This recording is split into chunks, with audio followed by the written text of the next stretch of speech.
केड़े पैसे जेड़े चोरी साहब उस दिन दिते साजे 5000 रुपया मैनू किन्नू दिते सी इन्नू दिते सी इन्ने कोले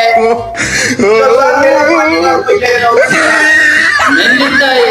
तू इन्नू दिता है ओदे कोले चौधरी साहब मेरा 5000 दे गया तो मैंने दिता है तू दोन दिता है ठीक है तुसी आपस में एक बारी मोकलो तो मैं पानी पी के आया 5000 रुपया मेरा 5000 मैं तुसी मन दिते ने पैसे मैं कहंदा को लेने पैसे ते मेरे तू देवे ना ओरा 5000 रुपया काट